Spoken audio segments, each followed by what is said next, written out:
चलिए आज part third upload होने जा रहा है। पार्ट थर्ड, आज तारीख है आपका 7 अक्टूबर।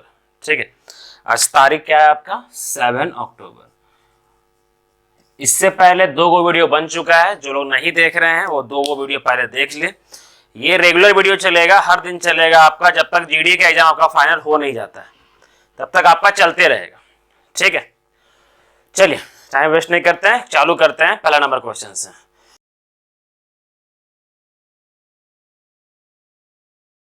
आप लोग करते क्या रहिएगा, सारा का सारा क्वेश्चन को रिवाइज करते रहिएगा। ठीक है, सारा का सारा क्वेश्चन को आपको रिवाइज करते रहिएगा और रिवाइज करके एक नोट्स बना लीजिएगा, जो कि एग्जाम के समय में आप लोग को बहुत सुटेबल होगा। बनाते बनाते एक समय ऐसा आएगा जबकि नोट्स का जरूरत भी नहीं पड़ेगा आप लोग को, वो दिमाग में ही बैठ जाएगा। और केवल रटते रहिएगा तो एग्जाम वैसे भी निकलने वाला नहीं है, कट ऑफ इतना हाई जाएगा। बेरोजगारी इतना है कि कट ऑफ अभी हाई भी जाएगा। ठीक है, वैकेंसी ज्यादा आने वाला है लेकिन कट ऑफ भी तो हाई जाएगा। चलिए क्वेश्चन करते हैं। ठीक है, आज का पहला क्वेश्चन ये है, हर दिन 10 क्वेश्चन हो रहा है। आज का पहला क्वेश्चन ये है, रीमा ने 10.5% के लाभ पर एक सूट बेचा। रीमा ने 10.5% के लाभ पर एक सूट बेचा। यदि उसने इसे 70% अधिक में बेचा होता तो 14% का लाभ प्राप्त होता। सूट का प्रारंभिक विक्रय मूल्य क्या है? समझिए क्या बोला गया है। एक मिनट रुकिएगा।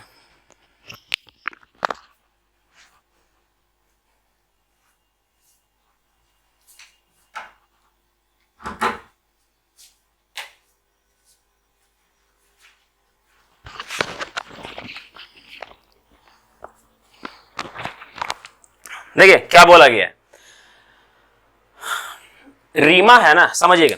रीमा क्या की एक वस्तु लेकर के आई। रीमा क्या की एक वस्तु लेकर के आई, और ये वस्तु जब लेकर के आई तो वो प्राइस सेट की, कुछ सेट किया और उसको कुछ लाभ पर बेच दी वो। और लाभ पर बेची तो वो 10.5% के लाभ पर बेची है ना। सर कोई भी चीज हम लोग खरीदते हैं, सीपी हमेशा क्या होता है? सीपी हमेशा 100% होता है। सीपी हमेशा 100% होता है। तो वो क्या की, ला करके 10.5% के लाभ पर बेच दी। मतलब कितना बेची? एसपी कितना? 10.5% का प्रॉफिट में बेच दी। मतलब बेची कितना में? 110.5% में बेची है। यहां तक सिंपल है। अब क्या बोल रहा है, ये था रियलिटी, ये रियल है। एक आदमी आया बगल से बोला, भाई अगर तू, क्या किया, रीमा को बोला गया है कि देख बहन, तू अगर इसको 70 रुपया अधिक में बेचती ना, मतलब इतना में वो बेची थी, इतना परसेंट में कुछ रुपया होगा। ठीक है, अगर वो 70 रुपया अधिक में बेची होती ना, 70 रुपया अधिक में बेची होती, तब उसको 14% का लाभ होता। लाभ हमेशा किस में होता है? लाभ हानि किस में होता है? प्रॉफिट लॉस सीपी पर होता है। तो उसको कितना का लाभ होता? 14% का लाभ होता। मतलब एसपी कितना हो जाता? 114% होता। ये सही है, रिपीट कर रहे हैं। देखिए, लेके आई 100% में, सीपी हमेशा 100% होता है।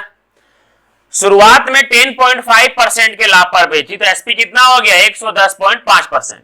यदि वो, ये काल्पनिक है, यदि वो 70 रुपया अधिक में बेची होती, 70 रुपया अधिक में बेची होती, ठीक है, 70 रुपया अधिक में बेची होती, तब उसको 14% का लाभ होता। सर अधिक में अगर बेचेगी तो ज्यादा लाभ होगा ना, सही। कितना का लाभ हो रहा है? 14% का लाभ हो रहा है। सर कितना अधिक का लाभ हो रहा है? 70 रुपया अधिक में बेचने पर उसको 3.5% अधिक लाभ हो रहा है।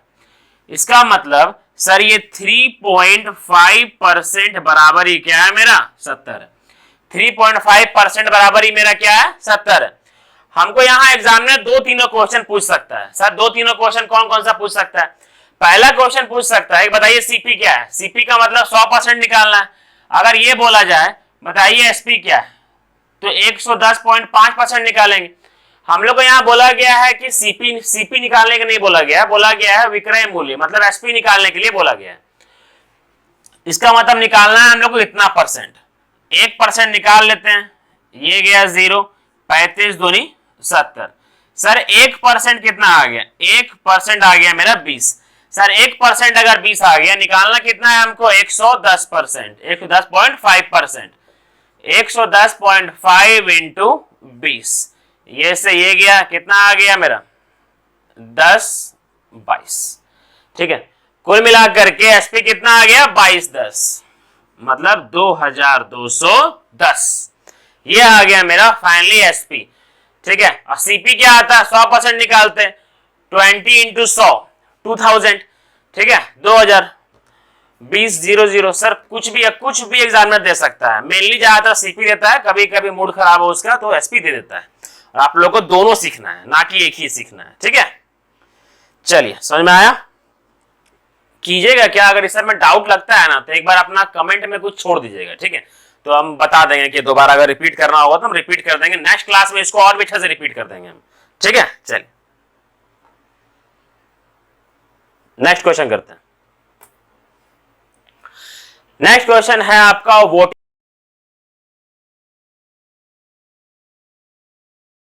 परसेंटेज से, ठीक है। क्या बोला गया है, एक कॉलेज के चुनाव में सीमा और गीता को कुल वैध मतों में से 4:5 के अनुपात में मत प्राप्त हुआ, ठीक है। अच्छा यहां तक क्या पता चला, समझिएगा मेरा बात को, ठीक है।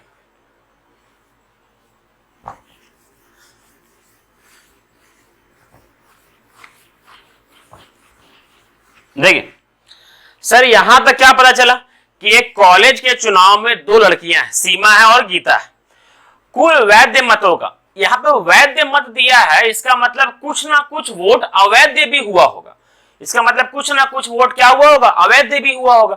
सर जब अवैध भी हुआ होगा तो हमको ये देखना है कितना परसेंट अवैध हुआ है। सपोज दैट कि 20% अगर अवैध हुआ होता तो वैध कितना होता 80%, अगर 40% अवैध हुआ होता तो वैध कितना होता 60%, कुछ भी हो सकता है ना। तो यहां पर क्या हुआ, दो लड़कियां हैं सीता और गीता, ठीक है, सीमा और गीता। सर उसको वैध, जो भी वैध मत है उसका 4:5 के अनुपात में उसको वोट मिला है। यदि 15,000 मतों में से 19% मत अवैध है, आ गया ना, कितना अवैध है दे दिया है। अगर 100% में 19% अवैध है मतलब 81% तो वैध है ना, तो वैध मत कितना है, कुल मिलाकर के इतना वोट पड़ा है 15,000, इसमें वैध मत कितना 81% है ना वैध मत, 15,000 का 81% है वैध मत। अब यही जो है ना, यही वैध मत किसमें बटाया है, यही वैध मत बटाया है आपका किसमें, सीमा में और गीता में, 5:4 के अनुपात में, है ना, यही वैध मत 5:4 के अनुपात में। तो रेशियो में आप लोग बांटने सीखे होंगे, यहां पूछा क्या गया है, तो सीमा और गीता के पक्ष में पड़े मतों के बीच का अंतर बताए, कितने अंतर है। सर कितना, 1 का अंतर है ना, रेशियो में है इसीलिए x x x 1x का अंतर है, कुल मिलाकर के कुल है कितना 9, कुल 9 में से 1x का अंतर है, कुल 9 में से 1x का अंतर है, कुल 9x में से 1x का अंतर है, मतलब 1/9 ही हम लोग को निकालना है।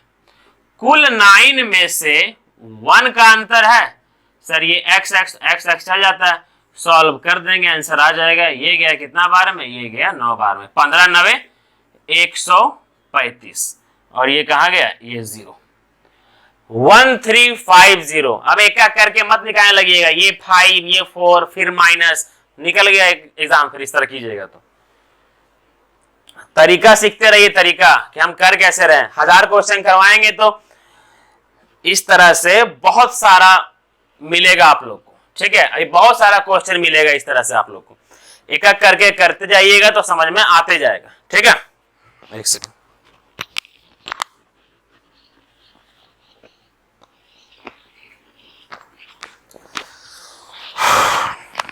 चलिए देखिए अगला क्वेश्चन करते हैं। अगला क्वेश्चन दिया हुआ है, एक वस्तु को 157.50 में बेचने पर रवि को 12.5% का लाभ होता है। यदि वह इसे 147 में बेचता तो उसका प्रतिशत लाभ या हानि क्या होता, उसका प्रतिशत लाभ या हानि क्या होता। ठीक है, चलिए समझिएगा।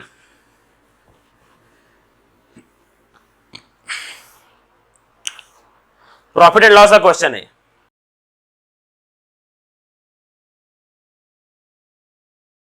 ठीक है, एक वस्तु को 157.50 में बेचने पर 12.5% का लाभ हो रहा है।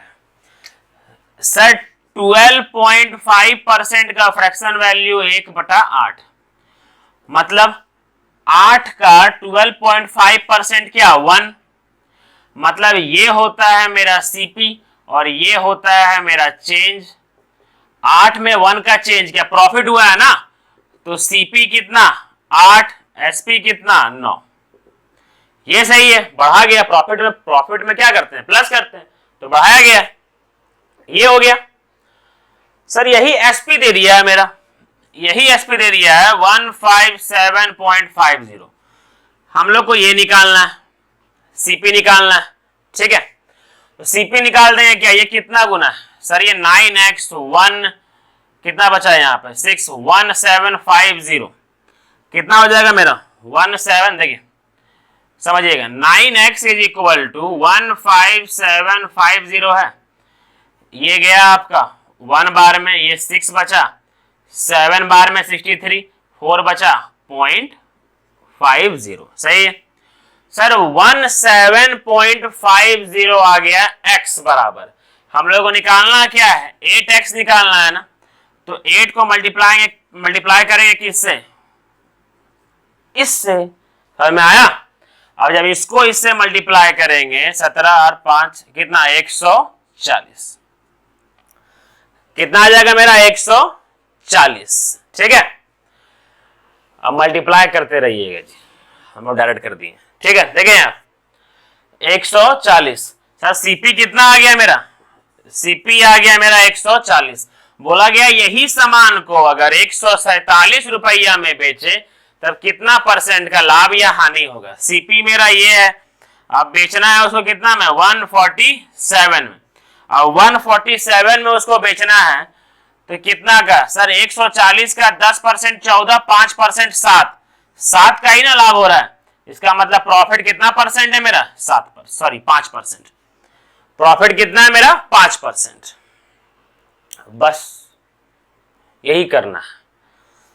ठीक है, एक एक करके निकालिएगा तो बड़ा ही लंबा प्रोसेस जाएगा आप लोग को। इसको रिवाइंड करके अगर जो हम बोले उसको देखते रहिएगा ना, देखिएगा एक बार में समझ में आ जाएगा आप लोग को। और एग्जाम में यही करना है। हम अगर एक एक करके करवा देंगे दिमाग वैसे ही बैठ जाएगा आप लोग। एग्जाम में ये सब नहीं लिखना है आप लोग को, ये सब ये थोड़ी लिखना है, तो लिखना खाली माइंड में करना है।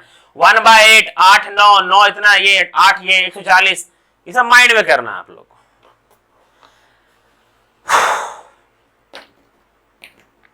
नेक्स्ट क्वेश्चन है आप लोग का एवरेज का।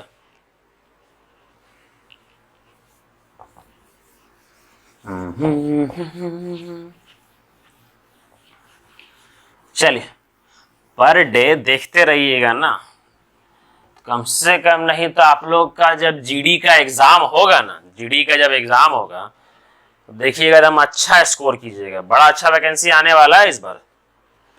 ठीक है, सीरियल का भी प्रैक्टिस करवा रहे हैं क्लास में और यहां पर भी करवा रहे हैं।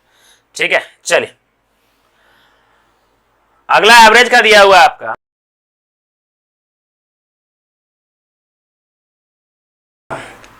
50 केजी भार वाले एक व्यक्ति के स्थान पर एक दूसरा व्यक्ति आ जाने पर 8 लोगों के औसत भार में 2.5 केजी की वृद्धि हो जाती है। नए व्यक्ति का औसत भार क्या है 2.5 का वृद्धि हो गया। 8 लोगों में 50 + 20 70 आंसर करना है। ऐसे देखिए क्या लिखा हुआ है सर, 8 आदमी था, समझिए कहानी समझाते हैं, कहानी सुनिएगा। ठीक है, 8 आदमी था, 1 2 3 4 5 6 7 8। ठीक है, एक आदमी बोला भाई हम निकल रहे हैं, निकल गया। ठीक है, ये निकल गया, ये 50 केजी के स्थान पर। ठीक है, ये निकला कितना 50 केजी अपना लेकर के निकला। अच्छा 50 केजी लेकर के निकला और एक और आदमी जो 50 केजी का आ जाता, तो क्या एवरेज में कोई फर्क पड़ता? नहीं पड़ता। लेकिन हुआ क्या सर, ऐसा आदमी आया कि सबका ढाई ढाई ढाई ढाई बढ़ा दिया। मतलब रूल क्या था कि आप 50 लेकर के आइए, हमको कोई दिक्कत नहीं है। लेकिन ये इतना ज्यादा लेकर के आ गया कि इसका ढाई बढ़ा दिया, इसका ढाई बढ़ा दिया, सबका ढाई ढाई बढ़ा दिया, सबका ढाई बढ़ा दिया 8 का। इसका मतलब कुल मिलाकर के वो 20 केजी एक्स्ट्रा लेकर के आया होगा। 2.5 इंटू 8, 20 केजी एक्स्ट्रा लेकर के आया होगा। मतलब 50 प्लस 20 कुल मिलाकर के उस आदमी का वेट कितना रहा होगा? 70 केजी उस आदमी का वेट रहा होगा। ठीक है, चलिए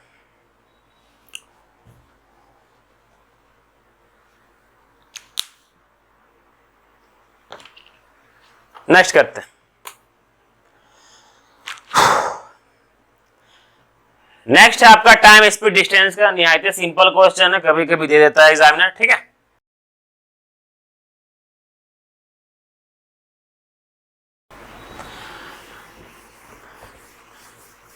सारा क्वेश्चन करना है, इजी से हार्ड से सारा क्वेश्चन करता है, सारा क्वेश्चन आप लोग करना है। ठीक है,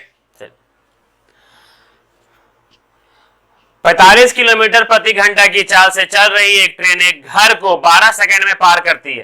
ट्रेन की लंबाई क्या है? घर हुआ, पोल हुआ, आदमी हुआ। जब स्टेडी है, स्टेडी मतलब होता है खड़ा है, एक रुका हुआ पोजीशन पर है, तो उसको एक पॉइंट बिंदु के नाम हम लोग मानते हैं। प्लेटफॉर्म को लंबा ले लेते हैं, ये सब को एक पॉइंट बिंदु मानते हैं। टाइम स्पीड डिस्टेंस और ट्रेन चैप्टर में आप लोग ये पढ़िएगा। ठीक है, कि प्लेटफॉर्म का लंबाई हम लोग को जरूरत होता है ये सब निकालने में, लेकिन यहां पर जरूरत नहीं, क्योंकि ट्रेन के मुकाबले एक घर तो बिंदु के समान है ना, पार कर दिया। चलिए, ट्रेन के सामने एक आदमी बिंदु के समान है, पोल बिंदु के समान है। ठीक है, देखिए यहां क्या बोला गया है? डिस्टेंस इज इक्वल टू होता है स्पीड इंटू टाइम। हम लोग को डिस्टेंस निकालने बोला, और डिस्टेंस का मतलब क्या बोला? ट्रेन का लंबाई निकालने के लिए बोला, डिस्टेंस ही मान लेते हैं। ठीक है, यही मान के आप लोग टाइम स्पीड डिस्टेंस में इसको बनाइएगा। तो sir distance is equal to क्या होता है? Speed into time. स्पीड क्या है? अच्छा, ये भी ध्यान देना है आप लोग को कि आंसर किस यूनिट में है। आंसर है मीटर में। मीटर के साथ हमेशा मीटर पर सेकेंड आता है। ठीक है, बट यहां पर स्पीड दिया हुआ है किलोमीटर पर आवर में। चेंज कैसे करना है वो ध्यान दीजिएगा। 45 किलोमीटर पर आवर, और ये टाइम दिया हुआ है आपका 12 सेकेंड। इसको चेंज करना होगा। बड़ा से छोटा में जाते हैं तो 5/18 से मल्टीप्लाई करते हैं। ठीक है, तो ये कर देंगे हम लोग किससे? 5/18। ये चेंज हो गया आपका मीटर पर सेकेंड। क्यों करते हैं वो सारा हम अपना बेसिक वाला क्लास में बताएं। हो गया सेकेंड, सेकेंड से सेकेंड चल गया, तो जो आंसर आएगा वो मीटर में आएगा। ये गया कितना बार में? 3 बार में। ये गया 2 बार में। ये गया कितना बार में? ये 15 बार में। 15 × 75, 150। कुल मिला करके वो जो ट्रेन था वो 150 मीटर का था। ठीक है, वो ट्रेन जो था वो कितना मीटर का था? 150 मीटर का था। ठीक है,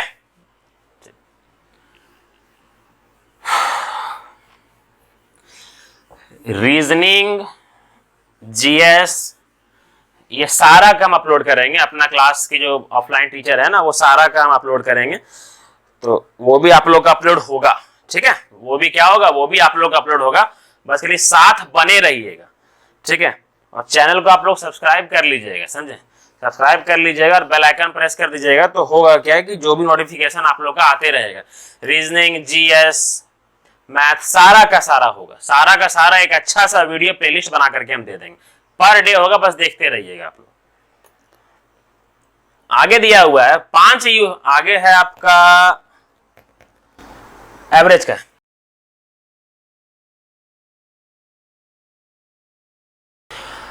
पांच विषयों में से अमित के प्राप्तांक का औसत 72 है। ठीक है, यदि इन विषयों में से 3 विषयों के प्राप्तांक का औसत 70 है, तो शेष विषयों के प्राप्तांक का औसत क्या है? अगर आप लोग सीधा मुजबानी करते जाइएगा ना, तुरंत तुरंत बन जाएगा आप लोग का। ठीक है, अगर मुजबानी आप लोग कीजिएगा तो सर कैसे करना होगा? सर हर एक का औसत क्या है? हर एक का औसत है ना, हर एक का औसत है आपका 72। हर एक का औसत है आपका 72। हुआ क्या था? सब लोग क्या सोच रहा था कि मेरा भी 72 है, मेरा भी 72 है, मेरा भी 72 है, 72 है और 72 है। ये बता रहे हैं सर माइंड में करने के लिए। आप लोग इस सब में पेन उठाइएगा तो और परेशान हो जाइएगा। इस सब में एग्जामिनर क्या बोलता है पता है कि पेन मत उठाओ बाबू, आगे ऐसा ऐसा हम क्वेश्चन दिए हैं जिसमें आप लोग को पेन उठाना पड़ेगा। ठीक है, देखिए क्या दिया हुआ है। सब एवरेज समझ रहे थे 72, लेकिन क्या हुआ, शुरुआती 3 का पता चला क्या है, शुरुआती 3 का पता चला कि सर 17 है, मतलब सर कुल मिलाकर के 2 2 2 6 का कमी हो गया ना। अब ये 6 का कमी ये दोनों बेचारा मैनेज करेगा क्योंकि एवरेज को मेंटेन रखना है। ये दोनों सोच रहा था कि हम लोग 144 होंगे, 72 दूनी 144, लेकिन एक्स्ट्रा 6 लेना पड़ गया इन लोग का हेल्प करने के लिए। कुल मिलाकर के ये दोनों का सम कितना था 150, और एवरेज कितना हो जाएगा 150 डिवाइडेड बाय 2 75। एवरेज कितना हो जाएगा 75 आ गया। ठीक है, तो ये था एग्जाम में, ये करना है आप लोग को। अब सोचिएगा क्या कि नहीं बेसिक करेंगे, मल्टीप्लाई करते रहेंगे तो करते रहिए, निकाल लीजिएगा एग्जाम तो देख लेंगे, पैसा मिल जाएगा आप लोग को उतना वहां। चलिए अगला क्वेश्चन करते हैं।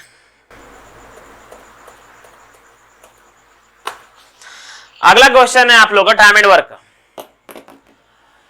किसी कार्य को करने के लिए x y की तुलना में 2 गुना और z की तुलना में 3 गुना समय लेता है, वे सब एक साथ मिलकर 2 दिन में कार्य समाप्त कर देते हैं, y अकेला इस कार्य को पूरा करने में कितने दिनों का समय लेगा। देखिए 3 आदमी x y z, x y से 3 गुना समय लेता है, ठीक है, नहीं कितना 2 गुना, x y से 2 गुना समय लेता है और z से 3 गुना समय लेता है।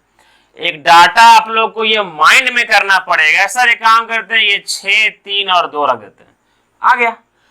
x y से 2 गुना समय लेता है और यही x z से 3 गुना समय ले रहा है। सारा का सारा रेशियो में है तो x कर सकते हैं, लेकिन जरूरत नहीं है इसमें, हर किसी में x मत लाते रहिएगा। ठीक है, केवल रेशियो का जो बांटते हैं हम लोग उसी में x ला करके रखते हैं। ठीक है, देखिए सर ये आ गया आपका टाइम का रेशियो आ गया। एक बेसिक होता है याद रखिएगा, अगर 3 आदमी एक ही काम को अलग अलग समय में अपने अपने समय में कर रहे हैं, 3 आदमी एक ही काम को अपने अपने समय में कर रहे हैं, तो जो उनके एफिशिएंसी का रेशियो होता है वो उनके समय का उल्टा होता है। लाइन सुनिएगा,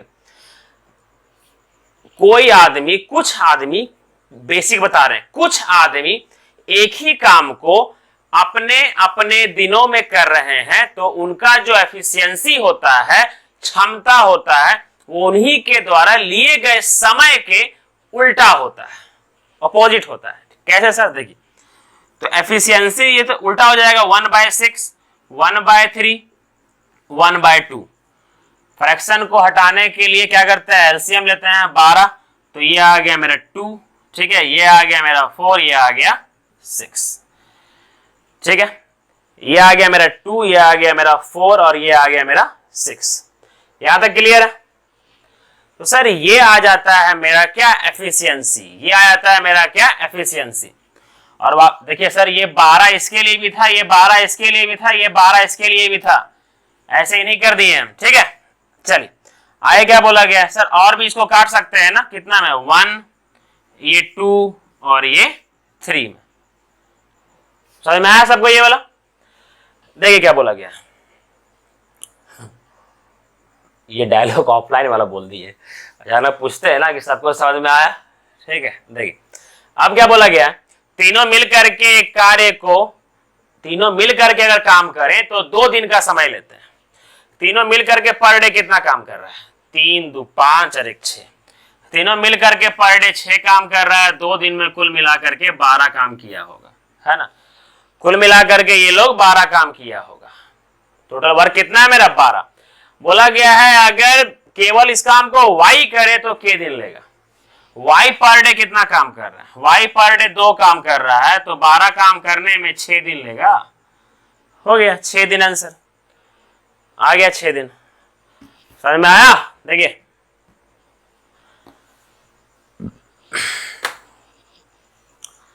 नेक्स्ट क्वेश्चन है आपका रेशियो का।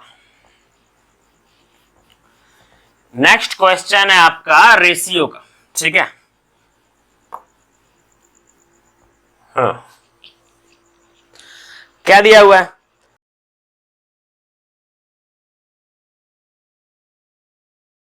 यदि पी क्यू का 220% है, सर पी जो है सो क्यू का 220% परसेंट हटेगा, नीचे क्या आएगा 100, 0 से 0, ये गया 11 बार में, ये गया मेरा 5 बार में। सही है? पी किसका?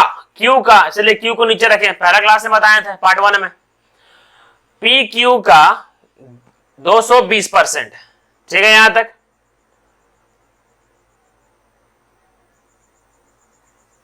हाँ सही है। देखिए अब क्या बोला गया, बोला है Q P प्लस Q का कितना प्रतिशत है। Q क्या है? 5 है ना। बोला है Q P प्लस Q का कितना प्रतिशत है। फ्रैक्शन को परसेंट में कन्वर्ट करने के लिए 100 से क्या करते हैं, मल्टीप्लाई करते हैं। Q क्या है मेरा 5, सर P और Q क्या है मेरा 16 इंटू 100, ठीक है। सॉल्व कीजिएगा, आ जाएगा आपका 30% से ऊपर दिख रहा है 16, 10% 1.6, 10% 1.6 और 30% 4.8 मतलब 48, 4.8, 30% ज्यादा है मतलब 5, 30% से ज्यादा आंसर होगा, इकलौता आंसर है, हल्का ज्यादा होगा, वो इकलौता आंसर दिख रहा है आपका 31.25। सॉल्व मत करने लग जाइएगा, ठीक है। चलिए इसका आंसर हो जाएगा आपका, सॉल्व कीजिएगा तो 31.25। देखिए 16 का कितना परसेंट है, 16 का 10% 1.6, 16 का 30% कितना, 16 का 30% 4.8, ध्यान दीजिएगा, बताइए देते हैं 10% 1.6 हुआ 16 का, तो सर 30% कितना होगा इंटू 3, इंटू 3 कितना हो जाएगा मेरा 4.8, 4.8। सर ये तो 5 है ना, इसका मतलब जो 5 है वो 30% ज्यादा होगा, हल्का ज्यादा होगा, बस 31% कुछ आ गया आंसर। चलिए अगला क्वेश्चन करते हैं। देखिए शायद आखिरी क्वेश्चन है ना आज का, एक मिनट रुकिए, 1 2 3 4 5 6 7 8 9 10, हाँ आखिरी क्वेश्चन है आज का।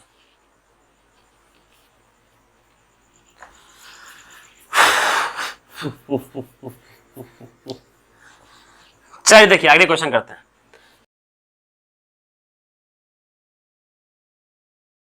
सिंपल है, 9 का मल्टीपल चेक करेंगे आंसर आ जाएगा।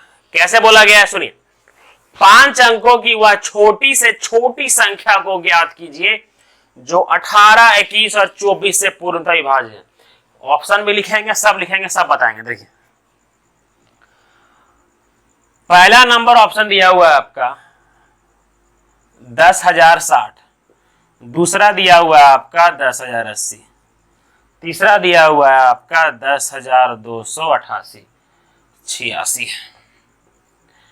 चौथा ऑप्शन दिया हुआ है आपका 11,310। ये बोला है 5 अंकों की वह छोटी से छोटी संख्या बताइए जो किससे विभाज्य है, 18 से विभाज्य है, 21 से विभाज्य है और 24 से विभाज्य है।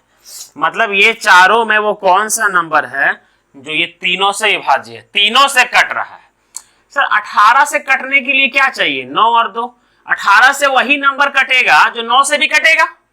9 से क्या होता है सारा डिजिट्स का सम अगर 9 से कट रहा है तो वो नंबर भी 9 से कटेगा।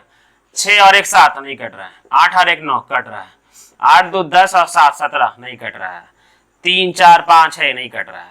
जा इकलौता आंसर आ गया ये, बस चेक करने का भी जरूरत नहीं।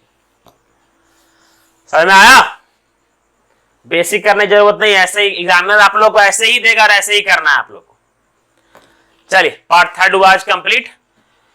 मेहनत करते रहिएगा और हर वीडियो को मेरा देखते रहिएगा। फाइनली यही बोलेंगे कि जाते जाते आप लोग सब्सक्राइब कर लीजिएगा और बेल आइकन को भी प्रेस कर दीजिएगा ताकि वीडियो आप लोग को मिलते रहे।